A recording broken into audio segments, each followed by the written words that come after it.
새벽 우리 고난주간 특세 가운데 오신 여러분들을 축복합니다. 우리 하나님의 말씀을 함께 보도록 하겠습니다.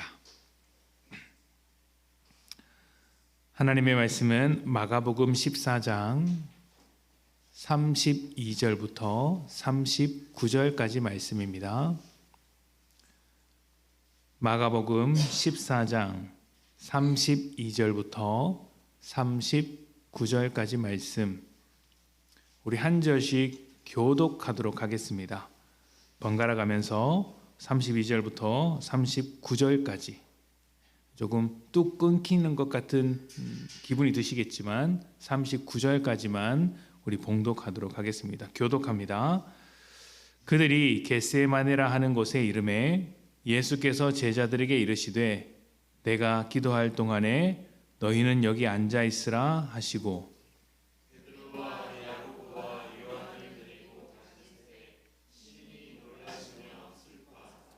말씀하시되 내 마음이 심히 고민하여 죽게 되었으니 너희는 여기 머물러 깨어 있으라 하시고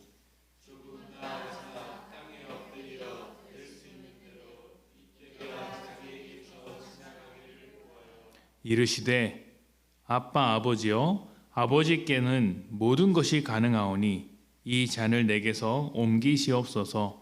그러나 나의 원대로 마시옵고 아버지의 원대로 하옵소서 하시고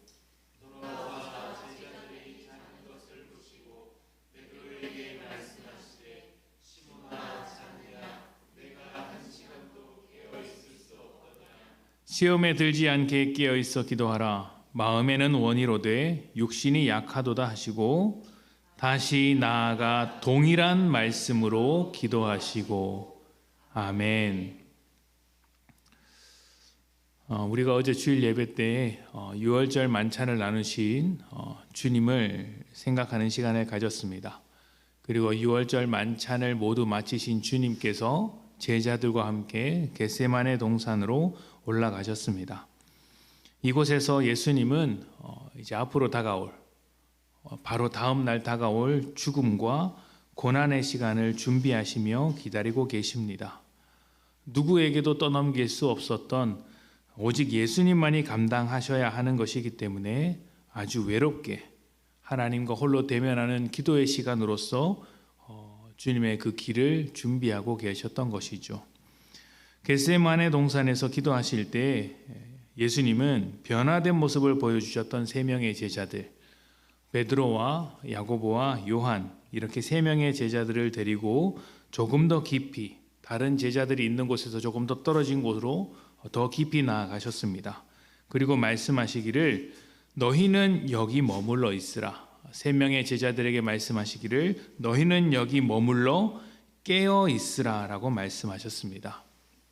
깨어 있으라는 이 말씀은 종말의 때, 또 하나님의 나라가 시작되는 때에 사단의 유혹을 분별하고 하나님의 나라의 백성으로서 살라는 당부의 말씀이기도 했습니다. 예수님은 이 말씀을 마치신 뒤에 세 명의 제자들이 있는 곳에서 조금 더 떨어진 곳에 자리를 잡으시고 땅에 엎드려 기도하셨습니다. 그런데 조금 더 떨어진 곳이라고 말씀을 했지만 그렇게 멀리 떨어진 곳은 아니었습니다. 아마 세 명의 제자들이 눈을 들어보면 주님께서 기도하시는 모습을 볼 수 있는 거리였고 또 주님께서 어떤 기도를 하고 계신지 충분히 들을 수 있는 자리였습니다. 제자들은 예수님께서 기도하시는 모습을 보았고 또 심히 두려워 떨고 계셨던 것도 보았습니다. 그리고 말씀드린 대로 예수님께서 무엇을 놓고 기도하셨는지도 다 듣고 있었습니다. 아빠 아버지여 아버지께는 모든 것이 가능하오니 이 잔을 내게서 옮기시옵소서. 그러나 나의 원대로 마시옵고 아버지의 원대로 하옵소서. 이 기도는 주님께서 다음 날 맞이하게 될 어떤 그 고난의 길 앞에서, 죽음의 시간 앞에서 예수님의 선택을 보여주는 장면이기도 합니다. 어쩌면 제자들 중에서 누군가 원했던 대로 아니면 수많은 유대인들이 기대하고 있었던 대로 군대를 일으키고 힘을 길러서 로마를 정복하고 새로운 나라를 세울 수 있는 선택을 할 수도 있었을 것이고, 아니면 하나님의 뜻대로 십자가의 죽으심으로 고난이라는 납득할 수 없는 방법으로 하나님의 나라를 세울 수도 있는 것이죠. 이 두 가지 중에서 하나를 선택해야 하는 시간이었을지도 모르겠습니다. 예수님께서 군대를 일으켜 나라를 세우게 되신다면 그것은 어떤 의미일까요? 예수님께서 당하신 그 광야에서의 시험을 한번 생각해 보시면 됩니다. 마지막 세 번째 시험에서 사단이 무엇으로 유혹했는지 기억하십니까? 마태복음 4장 8절부터 9절에서는 마귀의 시험을 이렇게 보여주고 있습니다. 마귀가 또 그를 데리고 지극히 높은 산으로 가서 천하 만국과 그 영광을 보여 이르되 만일 내게 엎드려 경배하면 이 모든 것을 내게 주리라. 아멘. 천하 만국과 그 영광을 주겠다. 모든 세상을 다스리는 왕이 되도록 하겠다. 이것이 사단의 마귀의 유혹이었습니다. 만약 예수님께서 하나님의 뜻대로가 아니라 사람들이 원했던 것으로, 그러니까 군대로서 나라를 세웠다면 그것은 하나님의 뜻을 쫓아간 것이 아니라 사단의 유혹에 넘어가 사단에게 경배하는 것이고 사단이 주는 나라를 세우는 것이었습니다. 이에 대해서 예수님은 이렇게 대답하셨죠. 마태복음 4장 10절입니다. 이에 예수께서 말씀하시되 사탄아 물러가라. 기록되었으되 주 너의 하나님께 경배하고 다만 그를 섬기라 하였느니라. 아멘. 사단의 강력한 유혹 앞에서 예수님은 경배의 대상이 오직 하나님 한 분이라고 하셨습니다. 그리고 하나님의 뜻을 따라 이루어 갈 것이라고 자신의 소명을 재확인하시며 말씀하셨습니다. 그런데 세상을 통치하는 사단을 거절하고 하나님의 뜻을 따라가는 길이 어떤 길이죠? 고난의 길인 것입니다. 만국을 얻기 위하여, 모든 영광을 얻기 위하여 걸어가야 할 고난의 길이었던 것이죠. 모든 사람의 죄를 지고 죽어야 하는 자리입니다. 쉬운 길일까요? 어려운 길이죠. 어려운 길이죠.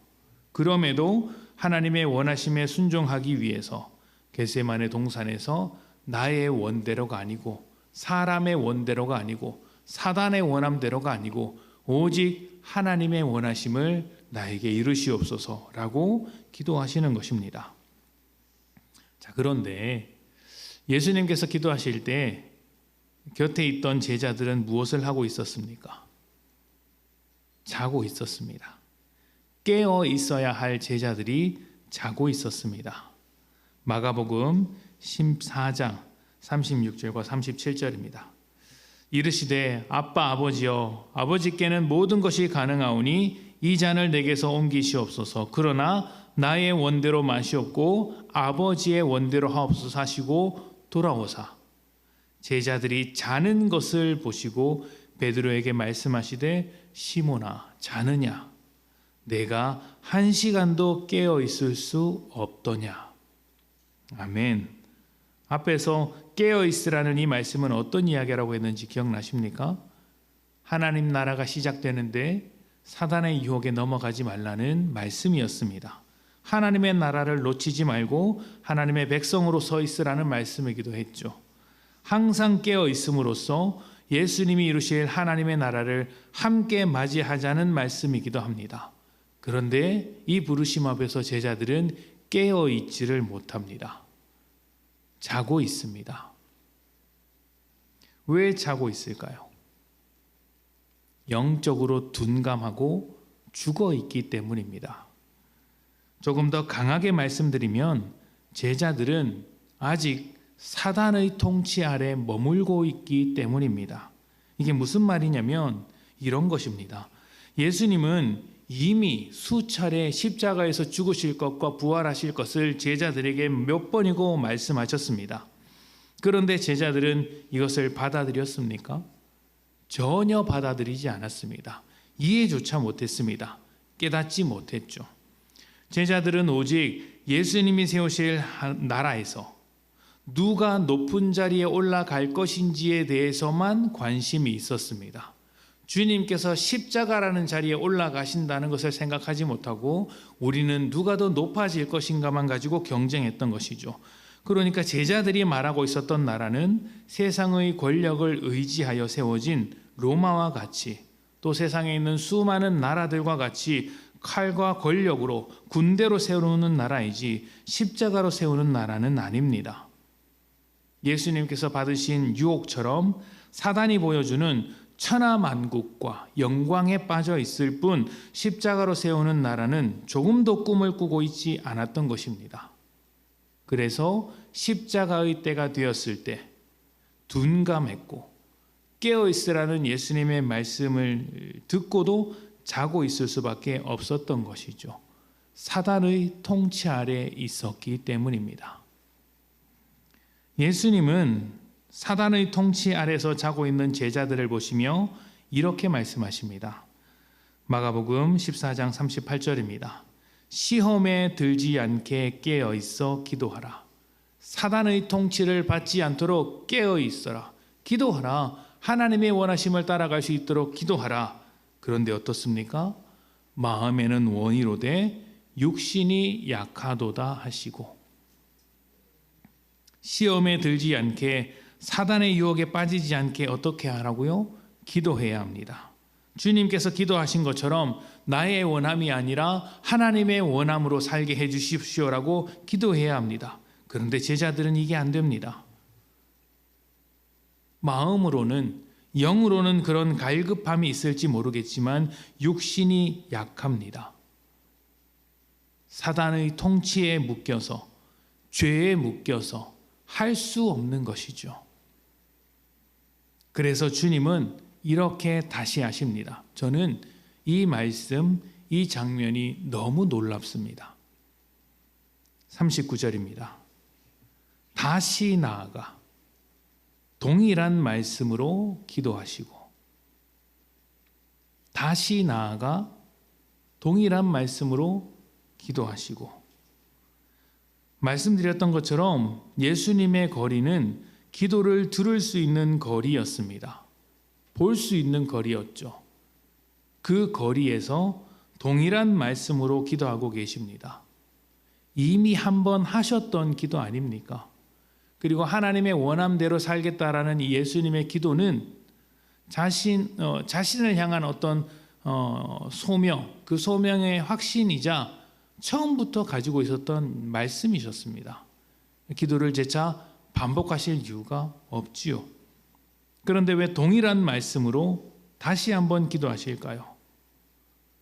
제자들에게 이 기도의 자리로 함께 나아가자고 요청하시는 것입니다.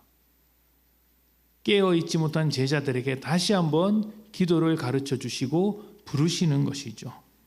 사단의 유혹으로부터 깨어있어서 하나님이 원하시는 대로 나아가자고 그 자리로 초대하는 것입니다. 육신의 연약함이란 단순히 피곤한 것을 말하는 것이기도 하지만 죄에 매여서 영적인 요구를 따라갈 수 없는 연약함을 말하는 것이기도 합니다. 이렇게 연약한 제자들에게 다시 한번 기도하시며 따르라고 말씀하고 계신 것이죠. 불쌍히 여기셨고 긍휼하게 여기시며 끝까지 받아주고 계시고 계속해서 기회를 주시며 함께 가자고 손을 내미시는 것입니다. 예수님은 총 3번 처음 기도하시고 제자들에게 찾아오신 뒤에 다시 동일한 말씀으로 기도하시고 그 뒤에 다시 동일한 말씀으로 기도하십니다. 3번 기도 반복하시죠. 그런데 제자들은 끝까지 깨어있지를 못합니다. 왜 그랬을까요? 육신의 연약함 때문이죠. 그래서 예수님은 그 제자들을 보시며 이렇게 말씀하십니다. 41절부터 42절입니다. 3번째 오사 그들에게 이르시되 이제는 자고 쉬라. 그만 되었다. 때가 왔도다. 보라, 인자가 죄인의 손에 팔리느니라. 일어나라, 함께 가자. 보라, 나를 파는 자가 가까이 왔느니라. 아멘. 이제는 쉬라. 때가 되었다. 너희의 약함을 너희 스스로 극복할 수가 없구나. 깨어 있어야 하는데 너희는 연약해서 깨어 있을 수가 없구나. 이제 쉬어라. 내가 그 약함을 도와주겠다. 너희에게 묶인 그 죄악의 사슬을, 너희를 메고 있는 그 죄를 내가 끊어내 주겠다 라고 말씀하시며 홀로 외로이 하나님의 원하심을 따라 이제 십자가의 길로 들어가시는 것입니다. 여러분, 제자들이 모든 만국의 영광을 바라볼 때 사단의 통치에 사로잡혀서 살고 있었던 것처럼 우리도 세상의 영광에 취해 있으면 사단의 통치에 사로잡혀 있는 것입니다. 이런 사람들에게 하나님의 원하심을 따라가고 싶은 마음이 있겠습니까? 그 길은 고난의 길인데 말입니다. 불가능하죠. 누가 원하겠습니까? 세상은 고난보다 즐거움과 기쁨을 주려고 하고 우리는 그 기쁨과 즐거움을 내려놓고 고난의 길로 따라야 하는데 누가 그것을 원하겠습니까? 그래서 우리는 깨어 있지를 못하는 것입니다. 그렇다면 누가 그러한 고난을 감수하면서 깨어 있는 삶을 살아갈 수 있을까요? 하나님의 원하심을 이해하는 사람, 하나님의 원하심을 내 것으로 만드는 사람, 나의 원함이 하나님의 원하심과 동일한 사람 아니겠습니까? 주님께서 기도하실 때 같이 깨어 기도함으로 하나님의 원하심을 내 것으로 만드는 사람만이 고난에도 불구하고 그 고난 끝에 있는 영광을 바라보며 십자가의 길을 걸어갈 수 있는 것이죠. 주님의 십자가는 결국 하나님의 원하심에 순종하는 것이었습니다.